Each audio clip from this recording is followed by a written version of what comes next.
How are good. you? Yeah, I'm just warming up after being at the match. So, yeah, slowly thawing out. How are you both? Good. I can't say I'm as good as you coming from directly a Wrexham win and getting to experience that in the person. I'm jealous. SJ, I can only imagine the jealousy that you contain as well. SJ, how are you doing today? I'm doing good. Waking up with a Wrexham win. That's always nice. It is very chilly here, though. It has not gotten above freezing for, 48 hours. And we've got some snow and ice and, everything's all bundled up here. So toasty in the house, but cold outside. Yeah, it's really cold in the desert, too, for us. It's... the sun's barely out today, so it's a rough day. Roughing it. Well, anybody? Yeah. I'm doing the heavy lifting over here. I'm sorry, everyone.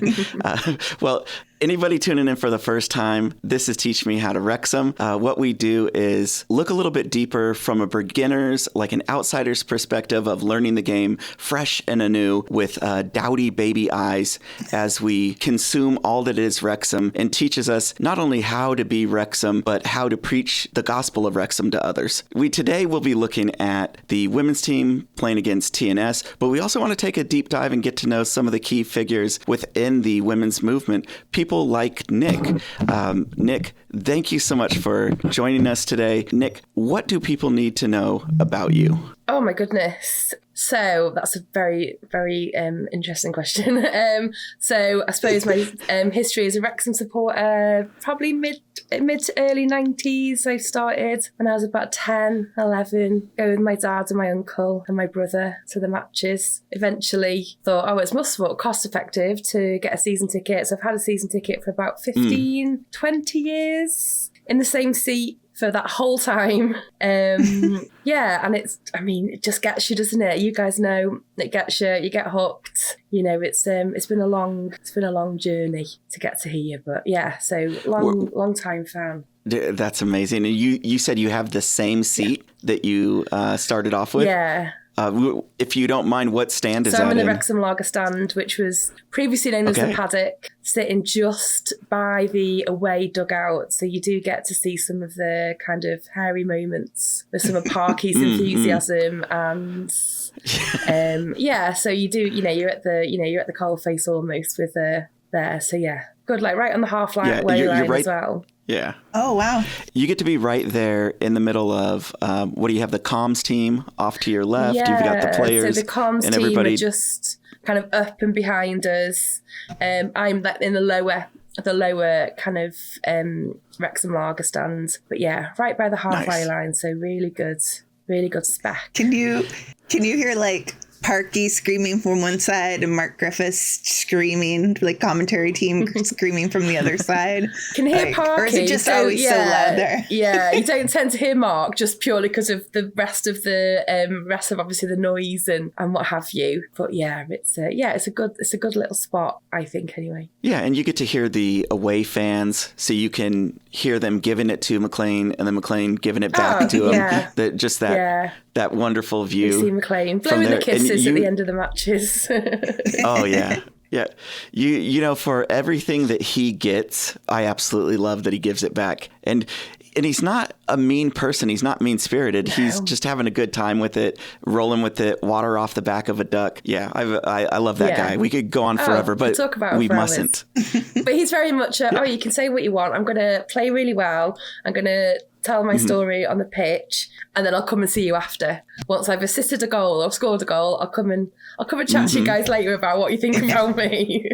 100%. You gotta love that. Yeah. You love the passion, because as a fan, you feel the passion. And one of the things that you do is add more passion to the game. You've taken on a role in many different aspects. You actually know SJ from outside of just this pod and this interaction. You know her from a women's group. Could you tell us a little bit about that women's group that you run? So July last year now, I just put out a tweet because I was like, when I come home, so I live on my own. So when I come home, I've got nobody to talk about the matches with. Just, you know, and you're just like, I want to talk to someone about what's happened. And I kind of want that to be like women. I kind of want to hear like female voices. So I just literally put out a tweet and just said, who wants to join a WhatsApp group, basically. And I think 110 people later, we've got this fantastic WhatsApp group that has then born a official Wrexham supporters group as well. So the only female registered Wrexham supporters group called Merched Kairas. What? Super cool. Yeah. So it's really exciting. We've got about 50, I think we're 51 or 52 members of just a lovely group of people that just support each other. The main thing is to help connect people, you know, especially maybe you guys in America, there's like one fan here and one support here, and you don't necessarily know someone else that supports the club, and it's just kind of connected, you know, a good group of people. And now we've got a supporters group to go with it, so it's fantastic. That's amazing. SJ, what's it like being a part of that? It's so cool. In my normal life, only have one friend that's a girl. All my friends are dudes and speak dude language. So it's like, not only is it cool to be in a world that is like male dominated, but then there's all these women that are like, yeah, and I'm also in this world. Whereas I think in America, I have no context to put it in with American sports because I don't pay attention because they kind of all suck. But the jock mentality here is so so much conflict and stuff. And there's really, I feel, these gender roles that are clearly assigned, and not knowing the English setup and English sports, I don't know how that's defined there. But I do see that kind of pushback and kind of sexism stuff, like you're only here to look at butts, or, you know, because your boyfriend brought you. But here there's also, I don't know, a kind of level of, I don't know, like it's like, I don't know, people are just jerks. Anyways, so I can't. So anyways, how do you drop that and then just move on? You're like, people are the worst in the world. You won't believe. Never mind. Let's move on. Yeah, because there's so much that I could say, and then I'm like, I don't want to just keep going like nah. I'm like, okay. I want names. I want receipts. I want tags on X and Twitter. Yeah. No, but just in general. So the high school I went to, was kind of an upper class school. I lived on the very edge of town. I was just on the edge of the district to go there. But it was an upper class school. There was tons of money. A lot of the, we had our own community center swimming pool and polo team and scuba diving people. And sports was like the upper echelon, and it was the thing that you got to do because you were privileged and you were in literally kind of like that social class that allowed you to do it.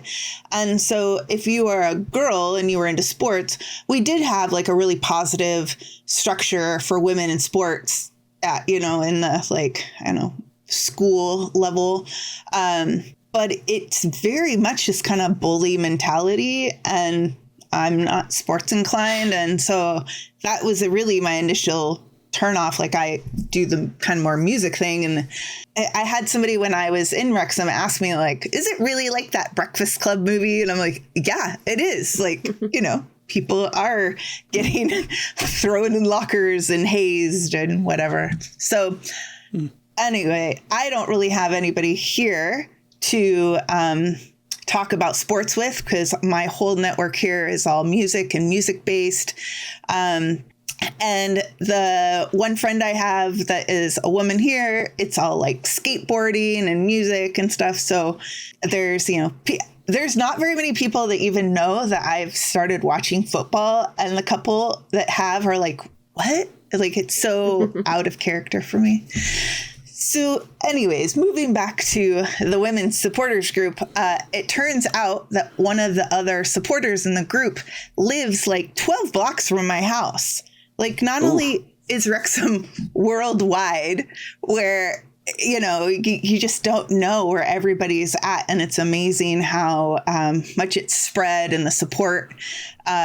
Then there's a geography teacher that created the world map for people to pin drop. And I was like, oh, there's like 6 people in the Portland area. That's cool. And then Nic started, you put the tweet out like, hey, does anybody want to join this group? And then just randomly, this person 12 blocks away was like, hey, what's up? And now we have great context where, most of our interaction is in the women's chat, but it is nice to commiserate, like, it's god awful dark out right now. It's freezing right now, like, or whichever. It's nice to commiserate time of day. I know with the FA Cup being rescheduled to a Monday, it's like really taxing on a lot of fans in Wales and Wrexham to go. And so when we have these early matches here, like, it's cool to have somebody to be like, oh God, the suffering is worth it, but it's suffering, right?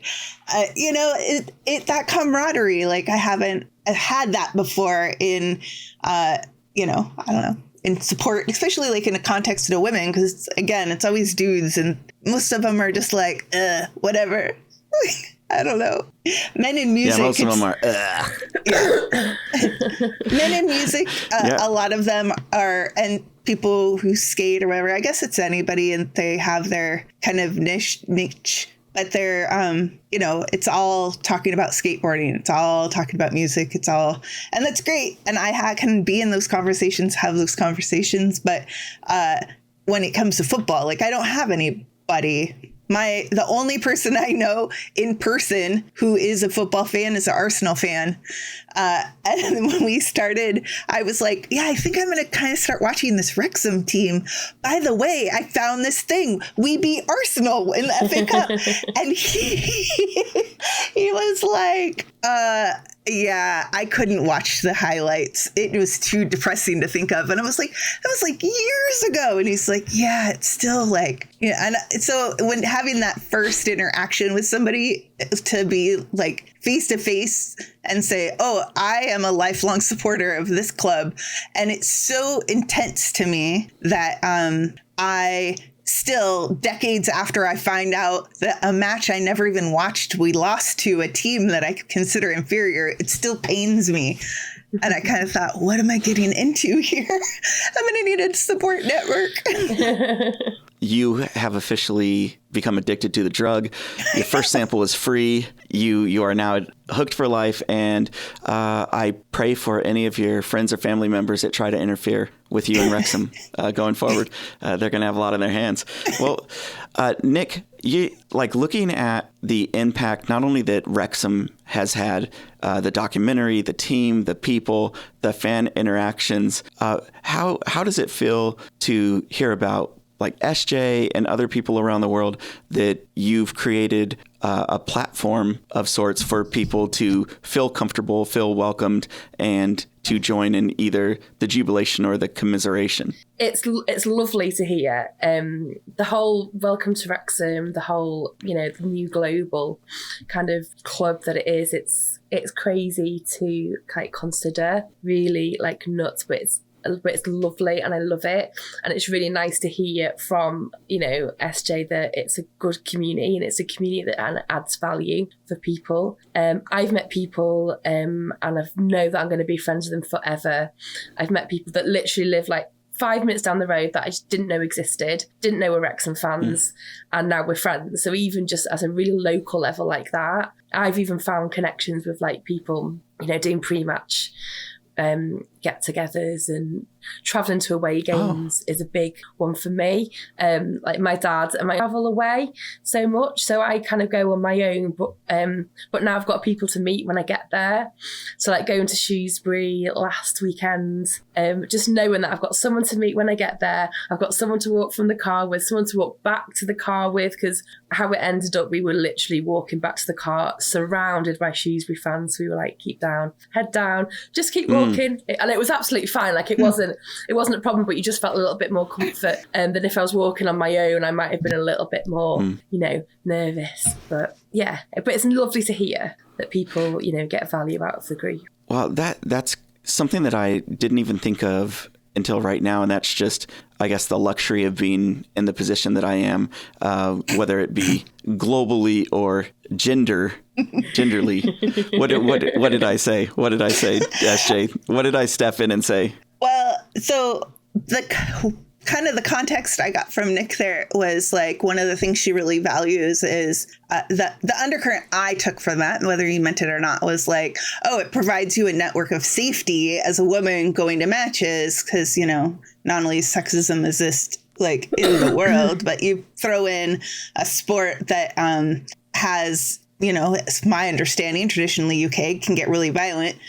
You throw women in the mix that are easy to have violence against them. And so, you know, Nic's like, yeah, we can walk to the car and we can meet and da-da. And I'm like, oh yeah, that's great. Personal safety network. And then you're like, yeah, I'm in this privileged position. And I'm like, you are. You don't have to worry about wandering around on your own in the streets after a match where there's a bunch of disgruntled fans that might want to take it out on somebody. Or, you know, you could be. So SJ, you did see where the setup to my joke was going before I finished it. So that's exactly what I was saying. I was setting up a privileged position, but never mind the punchline that I was coming to. Don't worry about that one. A mile away.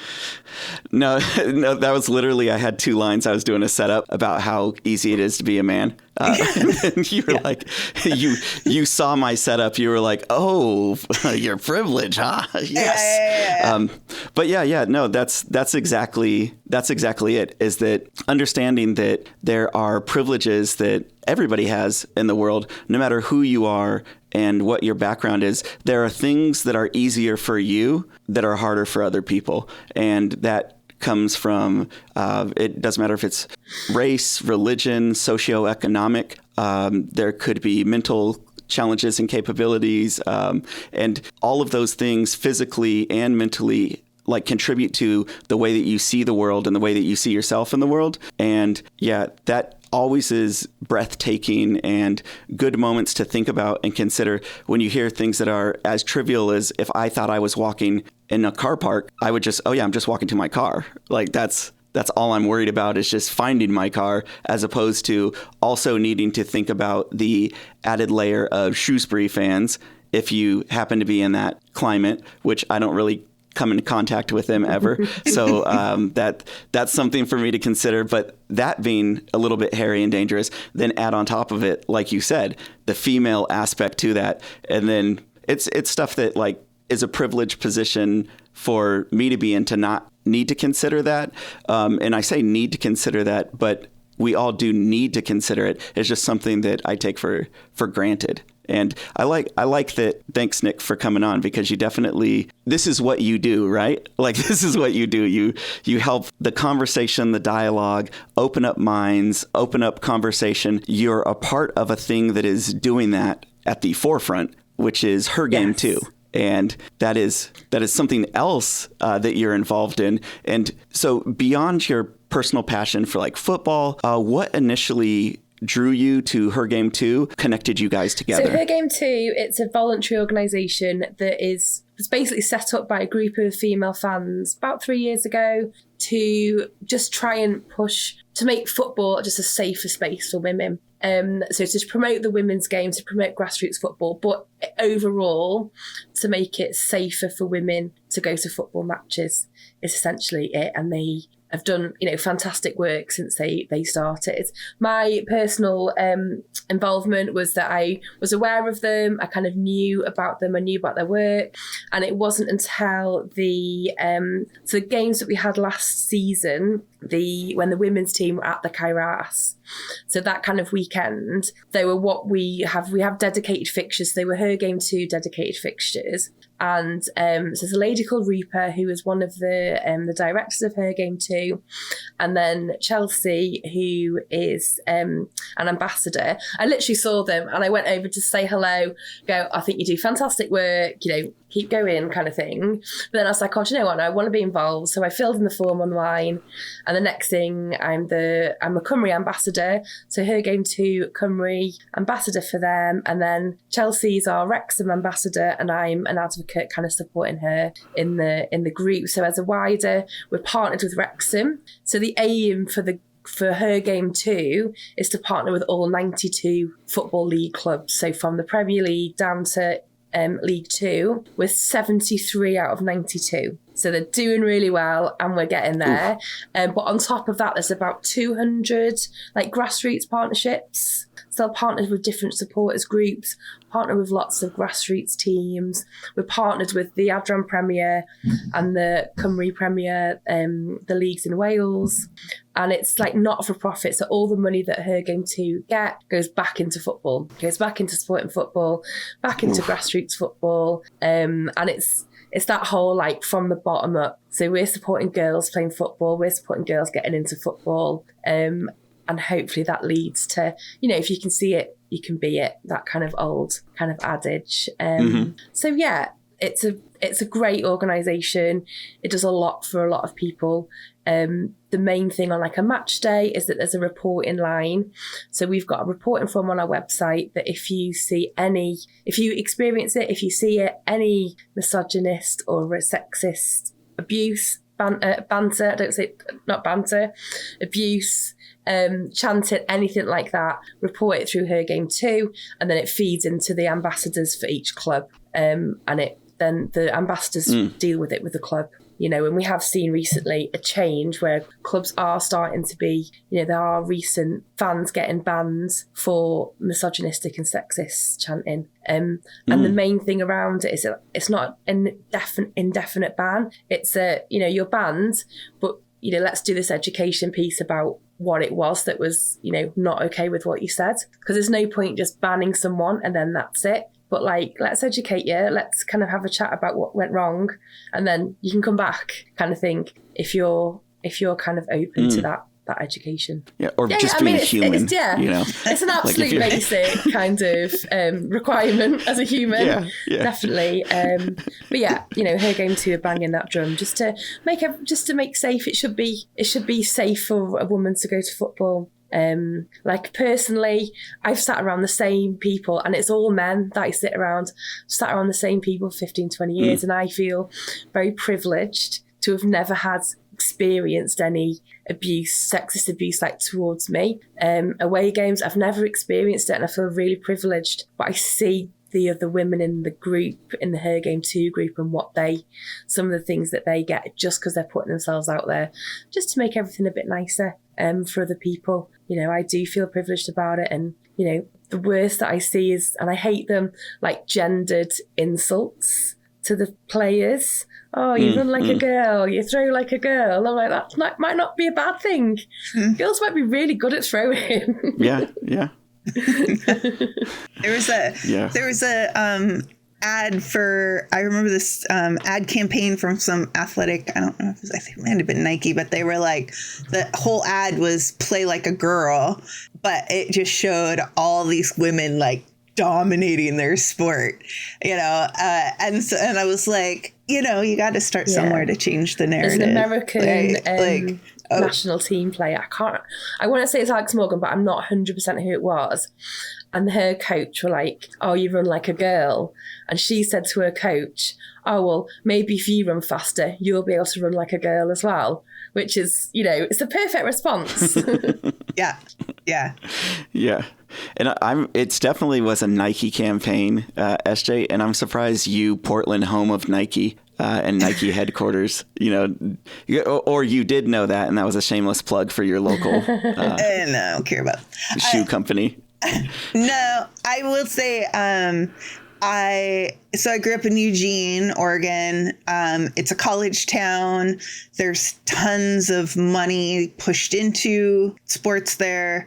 And again, growing up not interested in sports, it's just a huge environment that kind of got to push back against or put up with. I mean, there would be, so we have Civil War games. So we talk about derbies in football, and then we have Civil War games. So our two main universities in Oregon are about 45 minutes apart. And so the matches can get really intense. Now, I know with like football in the UK, you don't have rivals sitting in like the other stands and stuff. And that does happen some, but it can get pretty brutal. I've never seen any like riots and things burning down, stadiums burning down. But like after matches, they would like the fraternity row or whatever, it was like really close to downtown.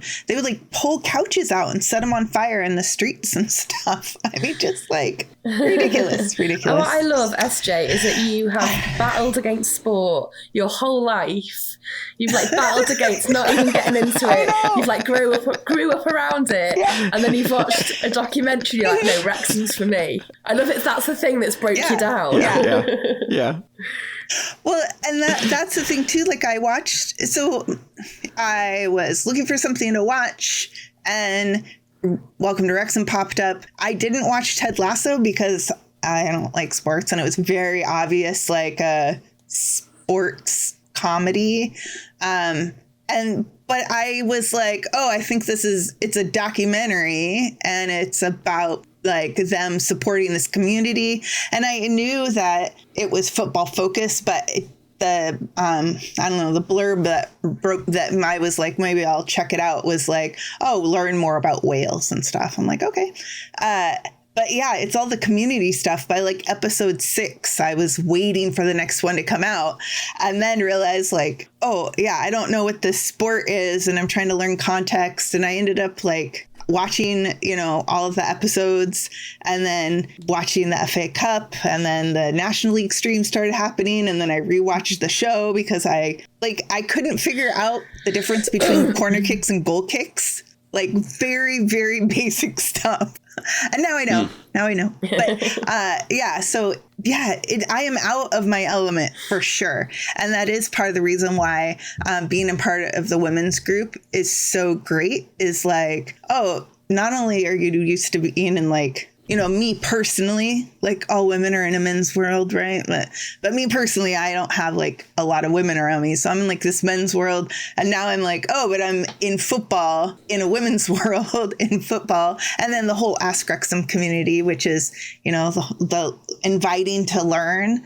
Like it's created this space for me that I feel supported of asking dumb questions and not feeling like I'm going to be personally attacked for like my desire to learn, which I always thought was really strange to try to like, oh, you don't know this thing. It's like, yeah, it's not because I'm a woman. It's because I don't have like access to it or haven't been, introduced to it before. So if it's so cool, don't gatekeep, include me. Yeah. And it's like, how dare you try and learn about the sport? Like, who do you think you are? Like, it's that kind of thing. Like, there are no stupid questions because the rules change. Every season, there's new rules that come in and old other rules that are taken out, and it changes so much anyway. So you're kind of like, well, I need to learn, but then also like by the time I've learned this bit, that rule won't exist anymore, or a new little just nuance to a rule. So I just don't think there are any stupid questions. I think they're all just, everything's valid, isn't it? If you don't know, you don't know. And how are you meant to know what you don't know as well? Like, so yeah. Yeah. I feel really fortunate to have found watched this show that I was interested in, and then had a community. I didn't belong to Twitter before that, but I kept hearing in the commentary like, you could ask Wrexham, and I was like, I need an answer for this. I don't know what's going on here. So just the inclusiveness, like the whole Wrexham community has been so before I went was super inviting, to the point where I felt like I could go as a woman on my own with no notice and no like advanced resources. I was like, I have sussed this out as like a safe environment for me to go to as a woman. And that was before I was involved with the women's group. But Denise is part of the women's Welsh Women's Aid. Yeah. We had connected on Twitter, and So, you know, again, it was like this woman involved in football that was like, hey, yeah, come on in. This is great. So, yeah, I just feel really fortunate for the support that I've gotten from the women in Wrexham. Yeah, it's amazing just being an observer on the outside of seeing multiple people supporting multiple people in multiple ways. And as an American, as a man, I feel lucky to be sharing a conversation with you two, to be able to see the women's game progress. And if there's anything that us guys can do out there, what is the best advice, or I don't know, even to put that on you, the best advice, what's some things that we can do to be good allies and good stewards of not only helping out the game, but helping out your journey as well? I think you just put it there. It's just allies, isn't it? And you're never going to eradicate it, but the more people that are like positively engaging with other people on it is the better. And the more, and football is literally opinion based, and I think everyone can disagree with someone else's opinion because no one's opinion is actually correct. It's when someone's like, oh, you're wrong because you're a woman. Like, and I was like, no, you can say that. You can say you disagree with me. I like that's fine. But it's a classic, like, name me 5 players. So I think it's just positively engaging with people. You know, it's that allyship, isn't it? That's all it is from my point of view. Yeah. And speaking about, SJ was talking about jumping on Twitter, meeting people, meeting you, interacting on Twitter. I brought some receipts, but they're good receipts from your Twitter history. Me then. I was like, you've gone back in my timeline to be like, Nick, you said this in 2000. Yeah. I'm here to hold you accountable. So I will be judge, jury, and executioner. Well, I'll read your tweets and determine your fate. Well, recently you tweeted about the importance of female role models in football. Can you share some of the figures in sport who have inspired you? And then also how Her Game Too has contributed to building those type of role models. So, like, personally, from a Wrexham point of view, Gemma's the big one. Gemma Owen, she just absolutely, that whole setup of that women's setup is, you know, she spearheads it, she's driven it, she pushes that kind of agenda of, you know, though that team is the best that it can be. And, you know, she's reaping the rewards along with the team. I'm sure she spoke to her, she'd be like, no, it's all them, it's a team. But, you know, she's driving that from the, you know, the first team all the way down to the kids. She's so visible. I think in terms of the women's team, I think when you're looking on TV, it's good to see more female voices, more female faces. You're seeing people like, you know, Bianca Westwood, Alex Scott, Karen Carney. I just think the more female voices you hear and you see, you know, kind of generation that kind of Alex Scott has kind of come through. She didn't really have anyone before her, so people are where they are now because they've seen people like them like be on the TV or play football at the highest level for women. And on the ladies that founded Her Game Too, they are incredibly inspirational because they saw something and they were like, we want to do something about it. And 3 years later, they've got this, you know, there's over 100 volunteers with Her Game Too now, you know, and they bang the drum for female inclusion every single day. You know, there's nothing, I don't think there's much more inspiring just for what I'm passionate about than that, really. That's amazing. I mean, what else can you add to all of those wonderful people working together in an orchestra that us fans just get to enjoy from the sidelines? Looking at not only the impact of Her Game Too, the documentary, your women's group, has there been anything that you've noticed shift and change within football culture since you've been involved? I don't know whether things get better and things do evolve and things get better. I think things feel better because you're in a community of like women, and then you're talking about the community and you're talking about, you know, we'll post online about something, we'll post on our socials, and there's different people, there's men and women being like, liking things, engaging with the content. So whether you're just building a community of like-minded people, and then that feels better, and then that hopefully radiates out. You're always going to have people saying things for bites on social media. It's always going to happen. But hopefully you're just surrounding yourself around with good people, and then hopefully there's a bit of like a ripple effect that kind of goes out. I literally sent a tweet out. That's all I did, is I sent a tweet out, and then the rest of the women in the group, they've grown it.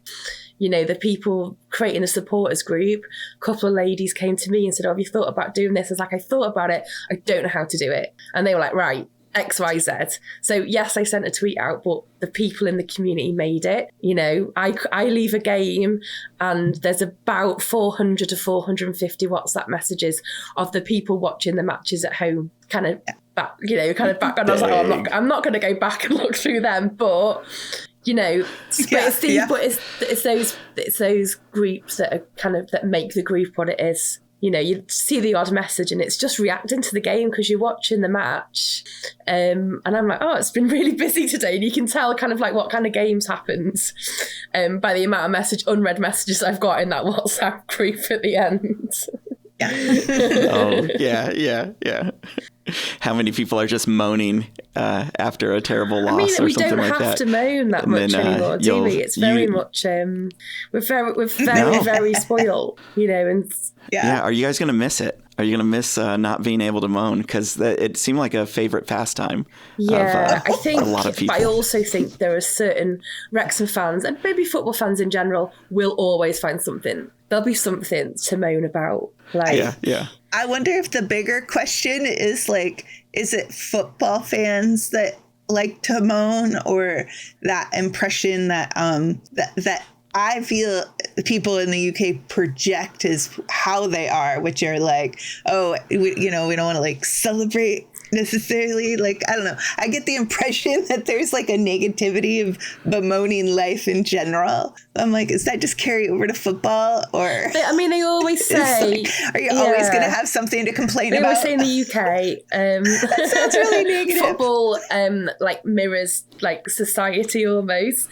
And the one thing I've noticed, art and is that life. there is such a difference between in the group, the kind of UK based fans and the American fans. So Emma, who does our social media on a match day, you can tell what her posts are versus my posts. And her posts are so much more punchy, so much more just wordplay and all this kind of very, very different to, I'm like, "Oh, that was a really good win." Whereas Emma's boom, boom, boom kind of thing. There's really different, a big difference. And, I can remember the times where we've lost 4-0 to Telford in the rain, or I've travelled 2 hours to Halifax on Boxing Day and it's been snowing and we've lost, and sometimes I'll just remember back to them and just ground myself a little bit because this feels too good sometimes. But it's fantastic, and I don't it just it's just wild to kind of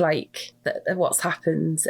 But yeah, there's a definite, sometimes there is do we need to find something to moan about, or should we just enjoy what's happening? That was actually what I was trying to segue into, of not just everybody in the UK complains. It was not really what I was trying to I knew what you mean. Say. We're all moaners. We can't be happy. But yeah, there's this I hear American optimism a lot. I guess that's where what I'm trying to compare it to is there's a lot of this you don't really know what's going on with football because it's not this optimistic, and it's well, do we just have more of kind of a idiot's belief of no, we're all in. We're going to ignore the facts of performance. We're still all in. I was there's got to be some football team over here or something that sucks. Oh wait, are the Knicks? Aren't they? Don't they always lose? I think that's basketball. Anyways, but probably. I was but I think there's to a certain extent. Over here I get this impression of our team can do no wrong. We're still going. We're still going to win.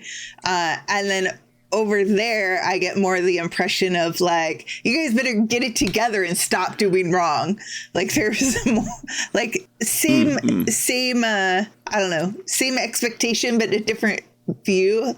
less American optimism. Yeah. I'm trying to dig myself out of the hole, and it's just getting deeper and deeper and deeper. I'm going to move on. Can I sum up what you said, SJ? So you said... If it sounds good, please do. People in the UK, bad. That's what I've heard. And America, good. Yeah. Well, so you have all these like people that can say stuff within the other supporters groups, within your supporters group, within our own team. You know, you can have some sexist comments that come out when you're traveling to a game, because I believe I saw you on Tommy Kaus's Men in Blazers episode. I think you were on that Shrewsbury one. Does that sound right? You were in the background. I mean, I've got a shot. Yeah, general beef with Tommy, because we did film it and he cut us out the previous week. We did film for it, and we're not included in the final cut. But yeah, I did. Yeah, we may well have been in the background of the Shrewsbury one. Yeah. Yeah. Tommy! Well, I'll defend Tommy, and it's not his final cut. You know, the team, the Men in Blazers team, make the cuts. And I've known Tom for like 20 years, so it's fine. It's fine. You're like you don't have to defend him. No, it's understandable. Like, I've known this at school. It's fine. I know that. Yeah, whatever. The thing that I was wondering, and I said it incorrectly, was the atmosphere between going to a women's match and the atmosphere of going to a men's match. And I guess a leading question to the type of I don't know, verbal violence or physical violence that is a possibility within the men's match, which I assume or hope that it doesn't exist at the women's matches. They're very different animals. A women's crowd, a women's match, if you even just watching it on TV, you'll see a real difference between what you can hear in the crowd at a men's match. A women's match is a lot more positive. You know, the fans are less likely to be segregated. It's a lot more like, we're here to support our team, and that's it. We're not here to like there's not necessarily the chanting against the other team that they get in the men's game, which, you know, I'm here for either kind of thing. But it's a very, very different atmosphere. You know, like Wrexham women's games, home games certainly, the majority of the people there are home fans. You're not getting the masses that kind of travel away. So it's very much more positive, very much more family friendly, I would probably say, is the overall, you know, not that a man's team isn't, you know, man's game isn't family friendly. You just might hear a few more choice words at a men's game kind of thing. Yeah, it depends which family, right? Yeah, it's like whose family are you talking about? You know, there's a lot. You might just hear a few more, you know, bad words that you might have to explain to a child, maybe. Well, looking at the next couple of matches that we have coming up, we're facing Cardiff City again. Such a close, almost back-to-back, you know, facing the number one team. And then after that, going to be facing Total Network Solutions. The New Saints, TNS.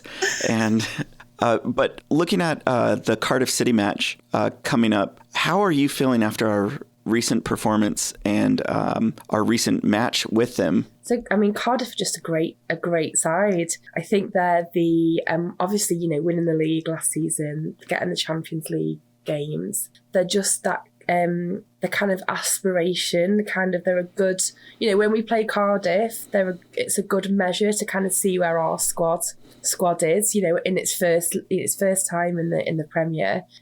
They're a good, like I say, it's a good level. You know, when each time we're playing them, it feels like we're maybe getting a little bit closer to them. And I think that's you know, if you're looking to go, where do we need to improve? What do we need to do for next season? Well, you're looking at the top of the league to be like, what do they do? What do they do really well? How do they, you know, get to the end of get so many wins or whatever? So I think, you know, and the games, you know, you're holding their own. Cardiff have just got this little bit extra, you know, that gets them the wins, get them the goals. Yeah, and that steel sharpens steel. You know, when you're facing a tougher opponent, it's like you can either get beat or learn lessons. And it looks like we're learning lessons, which is absolutely amazing. How do you feel about this, I guess, rematch of sorts this season? I don't want to put you on the spot if you don't want to do a prediction, but if you do feel comfortable, how you think the game's going to go. I would love, I mean, you don't have what to. I would say, as you said before, I think playing Cardiff, it's a really good, you learn lessons. We've played them a few times already, so can we nick a point? Can we nick a win? We're playing in Cardiff. We're playing in Cardiff City Stadium. It's a big stadium to play in. This time it's their, match to play. That's the Welsh national stadium as well for football. So we're playing in that stadium. Okay. So it's, there's a lot of stuff that's gone down there. There's a lot of, big wins, big performances. So hopefully Wrexham can go and just, as you say, put on a show. Do their best. Maybe nick a point. Try and consolidate that top 4 place. Yes, that would be a good day out. Be a good morale boost, and just like you said, finding the level, but then finding a higher level. That's also nice too. SJ, how do you feel about the match coming up? Cardiff City, Nick, as you said, they kind of set a standard to a certain extent of there's consistent performance that we're seeing. Do they have, did you said the national team, they play at Cardiff? So are the Cardiff City women using the same facilities and training pitch and stuff like that the national team is using? I'm trying to make an excuse for them having an advantage, but really what I would like to see is us having that same level of resource. Yeah, I don't think they do. Because the national team don't train in Cardiff, to my knowledge. There's they've got their own there's a national team, the Colliers Park in Wrexham. So they spend there's a big complex there. There's also one down south, so kind of thing in between the two. So they don't kind of have access to that, but I couldn't tell you where they train. I presume that's similar to Cardiff City men's team. So then that gives me, it's not just out of spite that I want to say that, but I also am curious if they're not playing using, I'm just going to assume the national team in Wales, national women's national team performs at a higher standard than the Adran Premier. So if the national team has this level of resources and they're performing here, if that's the level of resources Wrexham needs to be able to perform at Cardiff City's level, that's what I'm kind of going for. What kind of resources do they have? What kind of training? We saw that conditioning coach come in for Wrexham, and I've definitely noticed an improvement on endurance during the matches in the very beginning of the season. I think it might have been the Swansea match, but I've noticed it in some of the men's matches last year. Some of the teams, and you could see them, just kind of get worn out by the end of the 90 minutes. And I saw that a little bit in the beginning of the season with the women and, against, I think it was Swansea. But then, the conditioning coach is coming in, and I'm seeing us wear out other teams. So, finding those valuable resources to bring in, to plug into the Wrexham women, I don't know, try to, as you've said, Ran, a rising tide lifts all ships. So I said cheat. Just any way we possibly can. Oh, yeah. To get a win. Yeah. Cheat. No, but, so at this point, Cardiff City do kind of have their standard is here, and their performance has generally been, I don't know, they're kicking butt this season. But, Wrexham's really digging deep, and I like our defense. Del Morgan is awesome. And I was just looking up some of the stats for the new Saints match that we're going to play. And our goals conceded per match is 1.38. So we're, I think, second on the second best in the league for performance for goals conceded. So, we have things that we're like little stats here and there that we're chipping away at climbing the ladder on. And I don't want Cardiff City to win, but I'm going to say a draw. Whatever it is, we're going to draw. I like the nick the point, or just nick a point. We're just need 1 point every time and it'll be okay. I just say it's a small games, isn't it? Well, Nick just likes to insert her name. And if it's monogrammed, I'm buying it. So let's just put my name in some more things. Yeah, hey. Yeah, it's small gains. I think that's how you gain on a team like Cardiff, as you were saying, like bringing in a conditional coach. I know we had Karen, didn't we, on our first supporters group meeting, and that was a big thing. She was talking about Wrexham like seeing out games. And keeping that momentum up until the kind of end of the match, which you kind of seen more, like today we were 1-0 up, we could have sat back, we could have maybe time wasted, we could have played the game a bit more, but they were pushing and pushing and pushing. And, Barry Town are a good side. So it's, and it's those little things that, they'll work on. But for first season in the Premier, I think it's been very successful. Yeah, I do want to just while you dropped Barrytown United there, I was not particularly confident that they would do well, is my nice way of saying I predicted 6-0 for the match today. And then I was watching the match and I'm like, oh no, they're way better. Like I should feel guilty for saying that. That is mean because that's not reflecting where their performance is at. We beat them 5-0, didn't we, away? By all accounts, it wasn't necessarily reflective of where Barrytown are as a club, and they have they've signed someone from Cardiff City in January. So they've strengthened a bit as well. So, like 5-0 wasn't necessarily reflective of where they are. And now they've got these couple of extra strength in there too. So, it was a lot closer. Yeah. Yeah. And the person that they signed, she's like a ex-national player or something. Yeah. The one from Cardiff City. Yeah, really. I mean, she played in the Champions League games last season with Cardiff, very good. Very good player, so it was a good slouch. Win. Yeah. Well, looking forward to the match against TNS. I don't know that much about TNS in general, so I'm going to lean on you two for some background on there.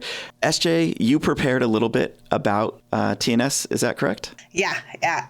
Can we check and see if there are matches over? I'm just having a look now. Against Cardiff City, speaking of. They lost 5-0. So, I mean, it's, probably as expected from a Cardiff side. Does that change your opening statement? Yeah. What are does it show where they're at on the table now? Are they still fourth? Yeah. 3 points behind Wrexham. How many points? 3 points behind Wrexham. But Wrexham do have a game in hand. So they're on 16. Yeah, so they're on 16 points, 5 wins, 1 draw, and 4 losses. Exactly. Okay, and then their goal difference is now 3. I'm enjoying this live maths on him. But it is 3, you're correct. I'm like 5 minus 8 minus 5. I've got the numbers 3. right in front of me, but I am going to let SJ do the maths because she smashed it. Yeah. Let's see. Well, you won this round, SJ. Okay, so 23 against, 26 for, and -3 goal difference. I think that updates my numbers. Right. The only thing that won't update is my statistics I have on their goals conceded per match. But they didn't get any goals, so then I don't have to change my player statistics. So speaking of TNS, SJ, you have some information for us. What do we need to know? All right. Well, TNS is the new Saints. The new Saints. Okay, I've been practicing. I'm going to try to say this, and I think it's going to be wrong, but I'm really trying. So they're 2 teams combined, and it's from they're from Westry, and then Clansanfried. Austria? Yeah. No. They're two different places. One's in English and one's in Welsh. It's LLANSANFFRID.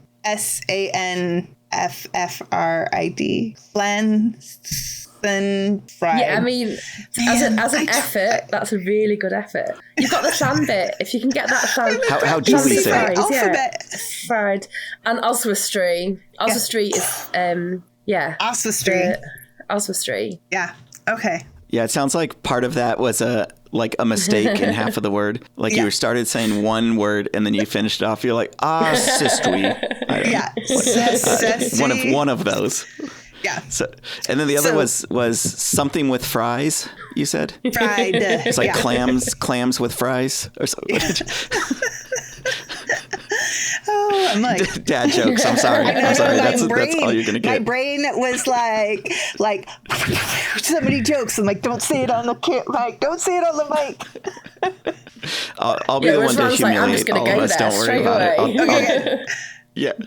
I know you're talking about fried seafood. I'm like, oh my God, so many things that moving on. Okay. Yeah, so it's two teams that came together. Okay. Two teams came together.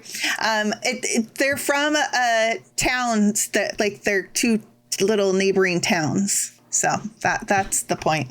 And so the New Saints are 15 miles away from Wrexham, for the town that they're from to Wrexham, the city of Wrexham, not where the Rock is. So the two communities that support those teams.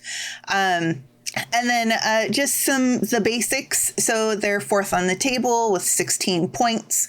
They have 5 wins, 1 draw, 4 losses. One of those was just before we started recording to Cardiff City. Just showing Cardiff are so good. They lost 5-0 to Cardiff. So somebody's going to crush Cardiff. Somebody's going to get them. I'm hopeful it's us. So let's see, for performance, with updated statistics for their goal difference, they're now -3 on goal difference. Nope, they're now +3 goal difference. So they have 26 for and 23 against. We last played them October 29th. We won 3-1. Our goal scorers were Cara Joan got 2, which is bagging a brace, right? And then Rosie Hughes got 1. And then Helen Evans got a late comeback in the 83rd minute to reel one back for them. And I wanted to point that out because kind of moving away from their just kind of statistics, the basics where they're at in the table, looking at their players, they're really so our goal difference, we have 21 for, and they're on 26. So their goals for are better than us. They've got 3 players in the top 10 scorers in the league of the Adran Premier. They've got 3 in the top 10. So we've got players to look at is my kind of little next section here. 3 players to look out for, the 3 players in the top 10. We've got Caitlin Chapman. She's the number 2 on the top scorers, and she's got 7 goals. She's also the top in assists because she has 6 assists. So, yeah, she's hot. And that's only league play. She's also got 3 more assists in the cup trophies. So she's hot. She's doing great.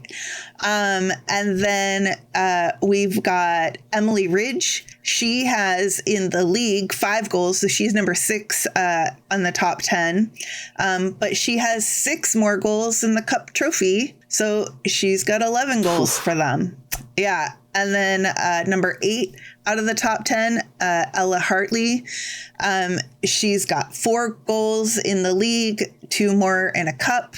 And so, and then Helen Evans, scored against us in the beginning of the season, she's got 3 goals in the trophy. So, I mean, they're like, I don't know, they're hitting the net.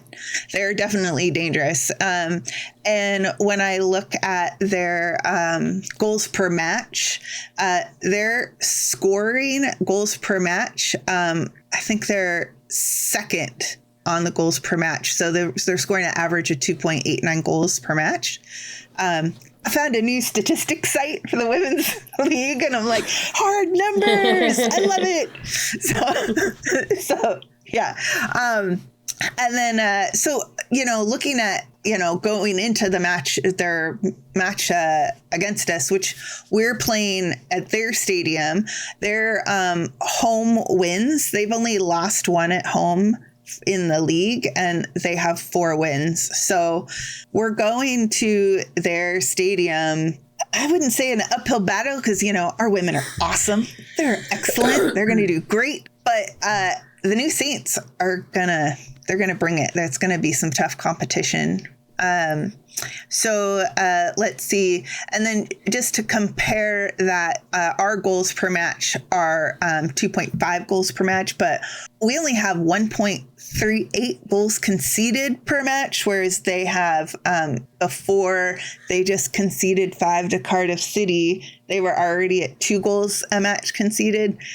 So that's going to have gone up. So I think that's where we're going to be able to pull off our win, is we have so many women, we're no slouches ourselves. We got all sorts of women that find the back of the net. So I think that's where we're really going to make the difference in performances. We're going to be able to, our defense is going to shut them down. So yeah, that's my little rundown on the new Saints. I know we received a couple of players from TNS when Wrexham women's team opened back up in, 2018, 2019? And because Mia Roberts came over, and she had mentioned somebody else was on the team with her that came over. What was it, Lily Jones or? Lily Jones played at Everton. I didn't, because I just did her bio. Yeah. I didn't see her playing for the new Saints, but that doesn't mean she didn't. It just means I couldn't find it. Well, there was another player. I'm trying to remember who it was that also came from the new Saints. Nick, they don't play that far away, or they're the closest team to play Wrexham Women's. Yeah. What do we need to know about TNS that SJ didn't cover, that your local eyes and ears have heard and seen? I don't think there's anything to add. That was extremely comprehensive. I think, as exactly what you said, it's going to be a tougher game. We're very close in the league. It'll be a good 3 points to get, just to kind of maybe get a little gap between us and 4th and 5th. I think it's a good opportunity. Yeah. Any predictions? Any score predictions? I'm going to go super positive. I'm going to go 3-0 win. Clean sheet from Dell, and yeah. All right. That's my go-to. I'm like, clean sheet, 3-0. That's what I love. Yeah. And, you mentioned about the table. We're 3rd with our 19 points, and they're 4th with 16. So it really is important for us to get points off them, not just to get us up on the table, but to keep them down. Yeah. It's what they call a classic 6-pointer. So we get 3 points. We stop TNS getting 3 points. Okay. The old win-win. Yeah. Well, so that's TNS. For anybody that knows any other information about TNS, feel free to drop that into the comment section. Feel free to DM us on Twitter X. Let us know other stuff that we missed. We like to learn. We like to know more. I'm going to just piggyback on the back of both of you guys with that clean sheet 3-0. I'm going to jump on, say the same thing, that we're going to win 3-0, and hope that we're all correct. And before we jump off of this episode, was there any last words that any of you wanted to say? I have a question for Nick, actually. We talked about the proximity of the new Saints and Wrexham Women. With them being so, the towns being so close together, is there any kind of rivalry? We talked about there not being as kind of an much intensity around the women's matches as the men's, but do you get that community rivalry with the women's match fans? I don't think so. I think, again, it's the first season as us playing them, so there's not really been much of a rivalry from the men's team. Obviously, TNS play in the Welsh setup, whereas obviously Wrexham play in the English setup. So we don't play each other. We've not played each other for a long time.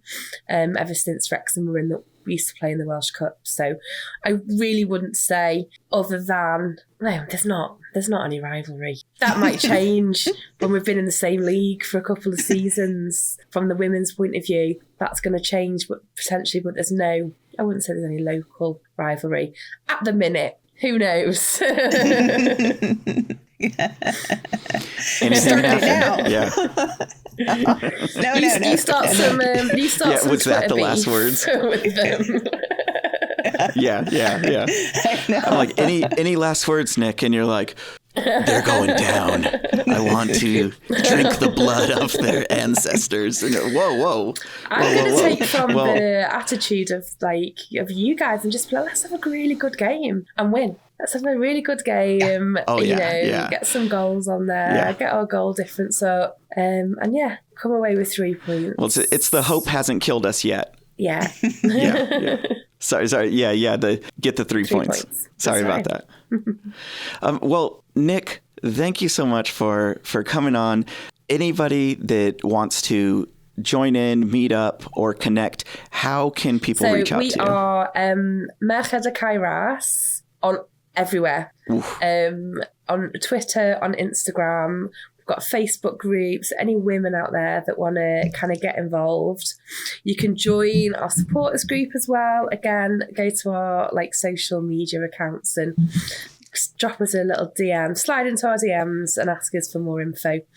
If you want to join, we've got the WhatsApp group that you get to join. We've got monthly meetings where we all get together, have a chat. We had Karen Allen, the women's captain, on our last meeting. Going forward, we hope to get other guests, other players and what have you. So yeah, it's just a really nice community to kind of get involved in. So yeah, find our socials and we'll be there. Oh wow, that's so cool. So everybody, do your job, do your part. Nick can't do it all by herself. I will stress, I'm not doing any of this by myself. There's so many other women, so many women driving it. Look, you're the guest on the show right now, so you get the reverse of a roast. You get the honey treatment. You get the sweetness and the honey treatment.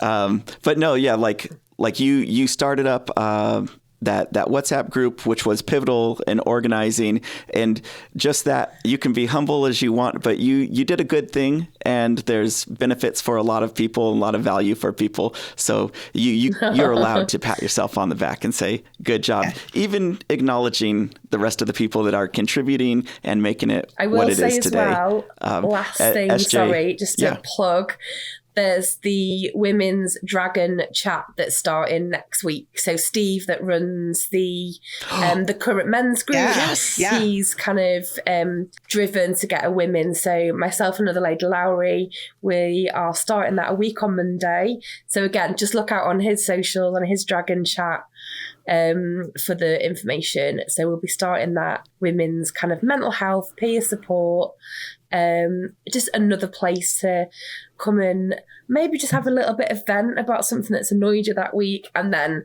just a chat about the football club. Yeah, so that is starting. Nice. You're doing great work. Jeez. Yeah. You're doing great work. You're like, it's not me, it's a bunch of people. You're doing a whole bunch of great work. You take it right now. There are so many people. It can't be done by one person. Yeah. Naturally.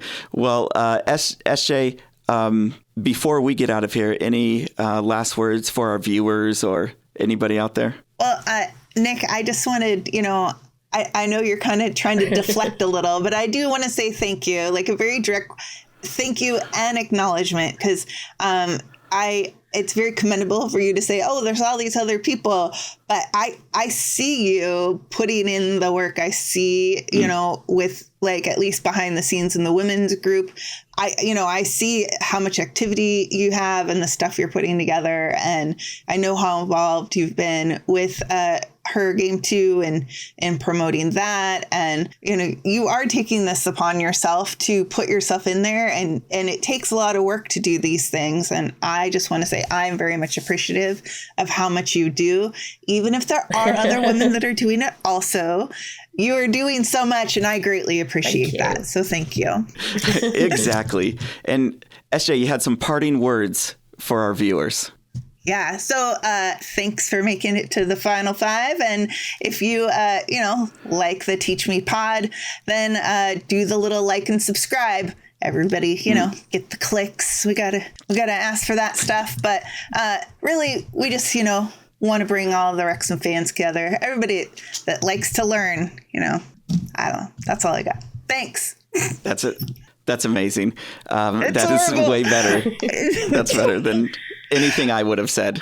Okay, so I have this thing I've been thinking, but I couldn't figure out how to work it in. Teach me till I learn no more.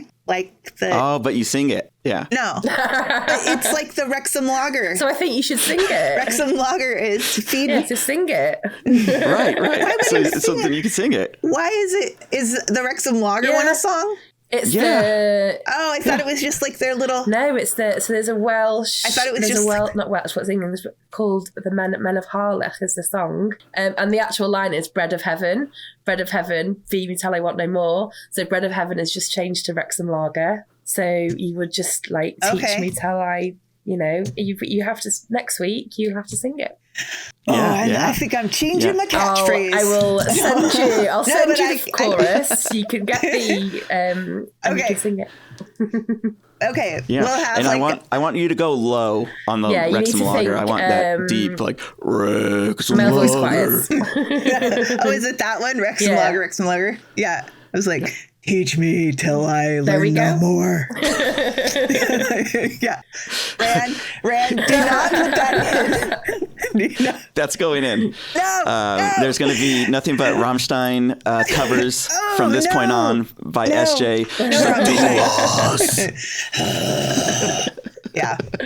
No. Well, anybody that hung on for this long, all apologies again. We apologize from the final 5 from last. Let's just be fair. Yeah, However final I cut this is going to be way late into. Even if I cut half of the interview out, this is going to be way late into the episode.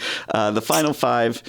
Shout out to them for hanging on. Maybe we'll get a 6th, or maybe it dropped down to 4, just based upon this that we just did. Nick, you should do our emoji. We have so at the end of the episode, we ask people to drop an emoji in the comments to be like, it's like a subtle brag, like, oh, I made it to the end of the episode, because then you know what the emoji is, and then you can drop it in the comments. That's so good. Yeah. So the first one we did was this one, I don't know.